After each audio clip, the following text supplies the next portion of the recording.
My name is Alex. I am a solo founder. I made my SaaS in 2019 and have been developing it since then. It was a long journey full of obstacles, issues, problems.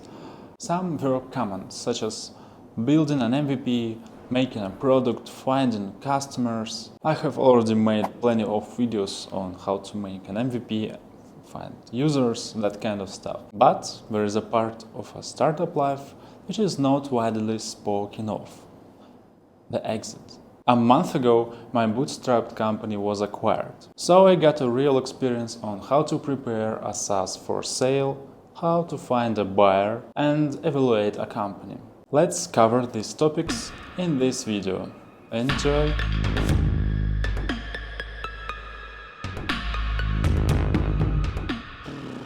Selling SaaS may be the toughest part of your journey as a startup founder. If you don't have an exit plan, you will not exit. The end is the last thing you're thinking about. When you're starting your startup, you have so much to do. So it's natural not to think about what will happen then, in the future. You're overhyped by the things you're thinking about right now. The end is somewhere far away. But if you ask yourself, will you work on this product for your entire life? 3, 5, probably 10 years? And what then? I encourage you to prepare your SaaS for sale from day one. How to prepare your company for a sale? In the startup industry, there is a widely known exit scenario. You raise a round, then another, and another. Eventually, your company goes to IPO or got acquired by Google. Mass media are full of those stories. But if you are a bootstrapped company, if you are an indie maker, such as myself, an exit strategy is a mystery. I personally never had an illusion that a huge company such as Google or Facebook will buy unicorn platform. There are reasons for that. My company isn't located in Silicon Valley. I don't have many connections. I raised $0 million.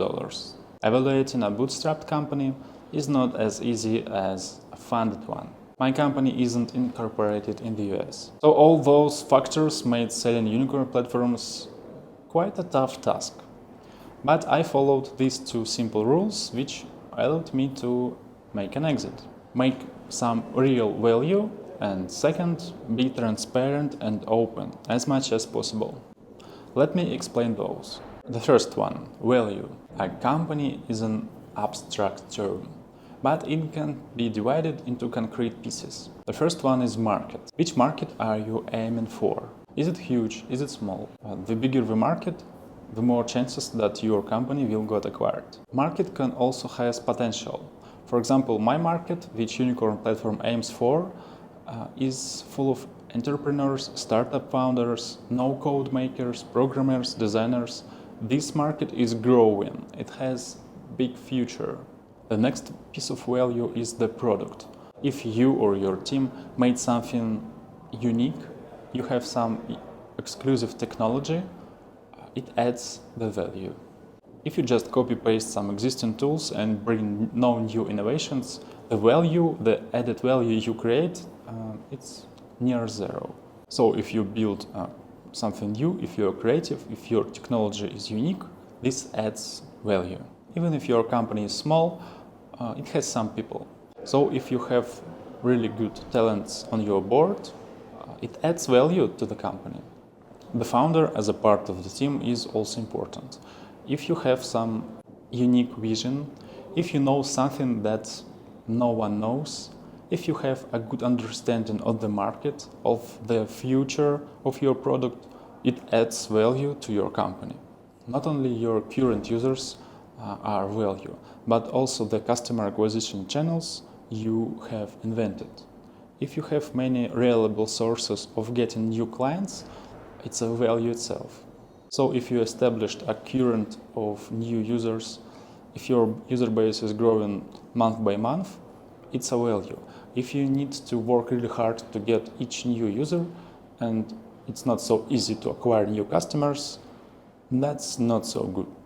Your user base, your existing customers, can also be more or less valuable. For example, if your new customers stop using your tool really soon, if you have high churn rate, that's not good. Otherwise, if your users stick to your tool for many years, it's a big plus and you will be bought with a big chance. Another important thing is the loyalty of your users. If you treat them well, if you provide excellent support, if you care, if you listen, your customers will love you. They will be your ambassadors. They will support you. If you invested a lot of resources in that, your users are loyal and it adds a value to your company. The audience of, let's say, 100 people can have different value. As it was told in my previous videos, for example, a pet owner is less valuable user than, for example, a programmer. And a programmer is a less valuable user than an entrepreneur. That's because a pet owner can buy a product, maybe a smart collar for their dog, and that's all. But an entrepreneur can build a huge company and bring you millions of dollars for your service. And for example, use some other of your tools. So think what audience are you aiming for. The more value you will build, the higher chances of an acquisition you will have.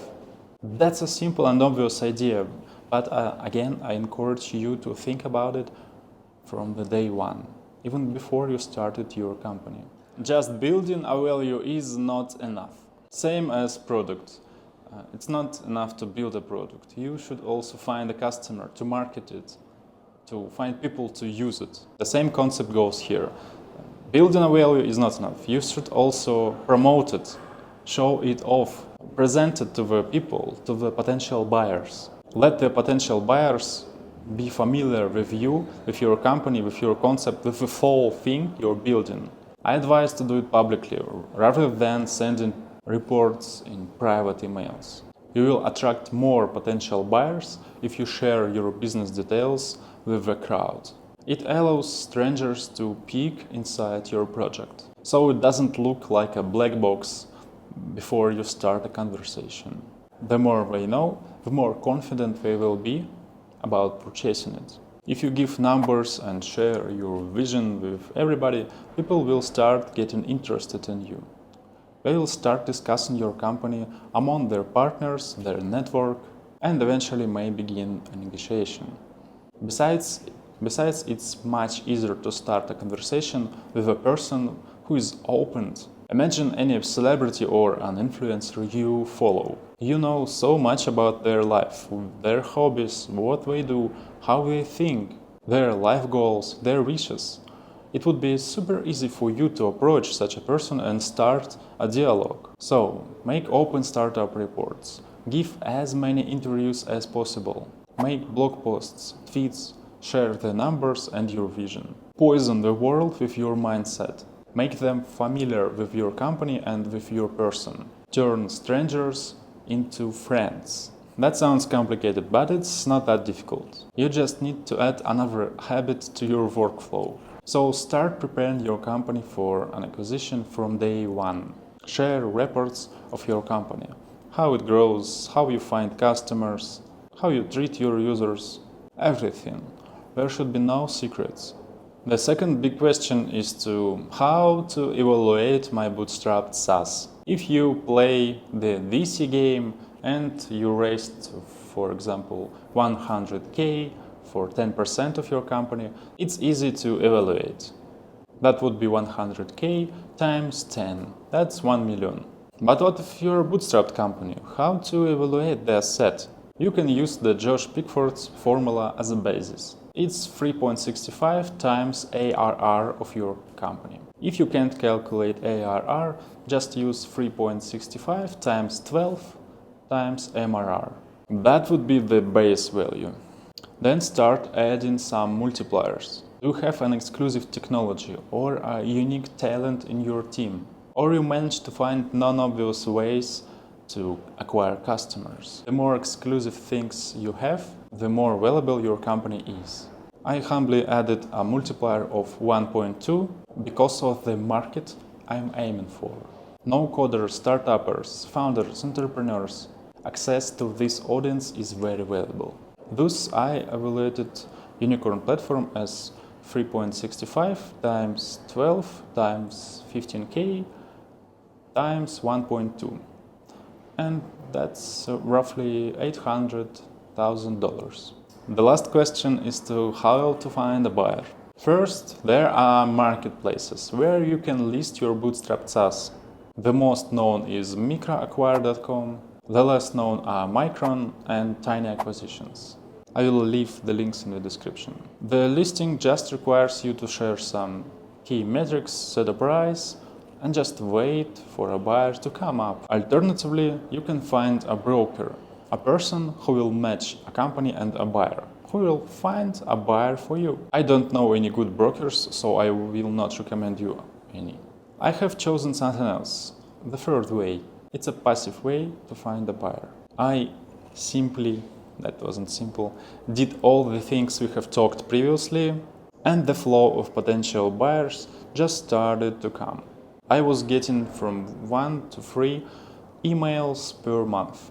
It's a better position when potential buyers reach out to you. It's easier to negotiate, it's less stressful and much less time taken. There are important factors to think about besides the numbers. Most acquisitions require the founder to stay in the company for some years. And this can turn into a big problem if the new owner of your company has its own vision of the future of your company. WhatsApp, it's the best example. After Facebook acquired WhatsApp, Acton, the founder of WhatsApp, according to the contract, had to work on Facebook for a few years. But the Facebook directors and the founder had a conflict. Facebook wanted him to work on targeted ads. Acton refused and quit the company before the contract ends. The founder lost $850 million because of his decision. So if you're okay with working on your company for the next few years, make sure the new owner has the same vision and shares your philosophy. Otherwise, you will get stressed and most possibly lose a lot of money. There are additional things to take care of. Will your team keep their jobs? Will the new owner abuse your audience and send spam emails to them? This can ruin your reputation. Will you be able to create similar tools in the future? If you get stocks of the buyer's company as a payment, check out if they can be diluted. Wow, that was a lot. Well, no one said making startups is easy. It is a stressful job. I personally don't plan to start a new company, at least in the next few years. As for my acquisition, it's a complete exciting story. This video just brings you a general idea to help you. But if you want to learn in details how it happened in my startup life, why I decided to sell the company, how I feel, what do I plan to do in the future, you can get familiar with my blog post or my Twitter thread. Thank you for watching this video. Ciao!